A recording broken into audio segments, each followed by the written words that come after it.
की बात है। हरे भरे पहाड़ों और एक चमचमाती नदी के बीच बसे एक छोटे से गांव में 3 गरीब बहनें लीला, मीरा और जारा रहती थीं। वे अपनी दयालुता और सहनशीलता के लिए जानी जाती थीं। भले ही उनके जीवन में कठिनाइयां थीं। उनके माता पिता का निधन हो चुका था और उनके पास केवल एक छोटी जर्जर झोपड़ी और थोड़ी सी जमीन थी जिससे वे बस जिंदा रहने लायक ही अनाज उगा पाती थीं। एक ठंडी शरद ऋतु की शाम जब बहनें जंगल में लकड़ियां इकट्ठा कर रही थीं तो उन्होंने एक बूढ़ी औरत को कांपते और कमजोर हालत में पाया। लीला, देखो बहनों, इस गरीब औरत को हमारी मदद की जरूरत है। मीरा, चलो इसे अपने घर ले चलते हैं और जो कुछ हमारे पास है उसे दे देते हैं। झारा, हाँ, हम इसे यहाँ ऐसे ही नहीं छोड़ सकते।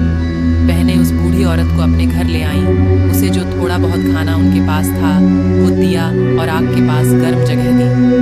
उनकी उदारता से प्रभावित होकर बूढ़ी औरत ने खुद को एक शक्तिशाली जादूगरनी के रूप में प्रकट किया। जादूगरनी, तुमने एक अजनबी के प्रति बड़ी दयालुता दिखाई है। इसके लिए मैं तुम में से प्रत्येक को एक इच्छा पूरी करने का वरदान दूंगी। सबसे बड़ी बहन लीला ने अपनी इच्छा जताई।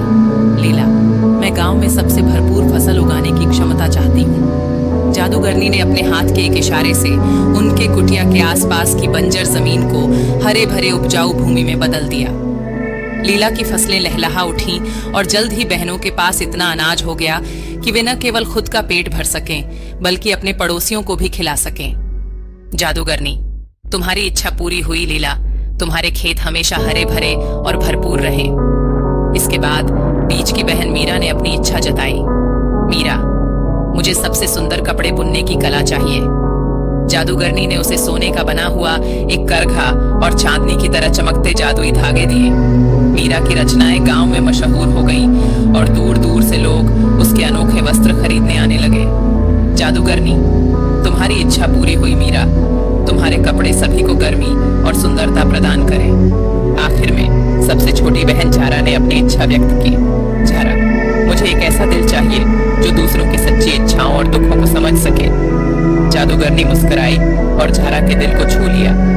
उस दिन से झारा दूसरों की अनकही जरूरतों को समझने लगी और उसकी सहानुभूतिपूर्ण प्रकृति से हर कोई उसे पसंद करने लगा। जादूगरनी, तुम्हारी इच्छा पूरी हुई। झारा, तुम्हारी सहानुभूति सभी को शांति और आराम दे। अपनी नई शक्तियों के साथ बहनों ने समृद्धि प्राप्त की। लीला की भरपूर फसलें भूखों को खिलाती थीं। मीरा के सुंदर वस्त्र गरीबों को पहनाते थे और झारा का संवेदनशील दिल थके हुए लोगों को आराम देता था। कभी गरीब और उपेक्षित बहनें अब गांव में प्रिय हो गईं। एक दिन गांव से एक राजकीय जुलूस गुजरा। राजा ने बहनों की दयालुता और कौशल के बारे में सुना था और उनसे मिलने का निश्चय किया। राजा, मैंने तुम्हारी उदारता और प्रतिभाओं की कहानियां सुनी हैं। मैं तुम्हें अपने महल में आमंत्रित करता हूँ जहां तुम्हारा सम्मान किया जाएगा।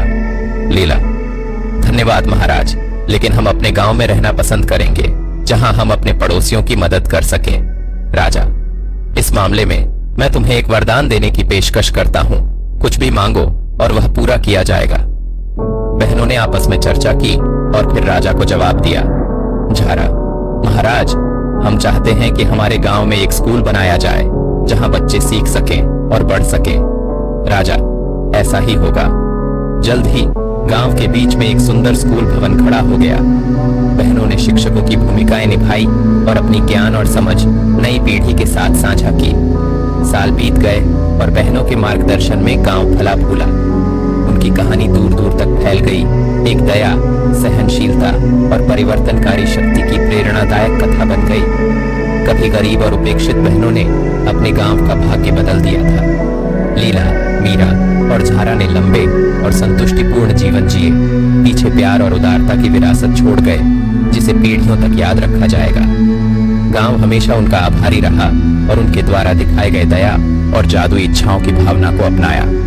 इस प्रकार 3 बहनों और उनके जादुई उपहारों की कहानी एक समयहीन कथा बन गई जो सभी को दया, उदारता और सहानुभूति के साथ जीने के लिए प्रेरित करती रही। यह कहानी तीनों बहनों की व्यक्तिगत भागों, जादूगरनी की भूमिका और उनके कार्यों के सामूहिक प्रभाव को स्पष्ट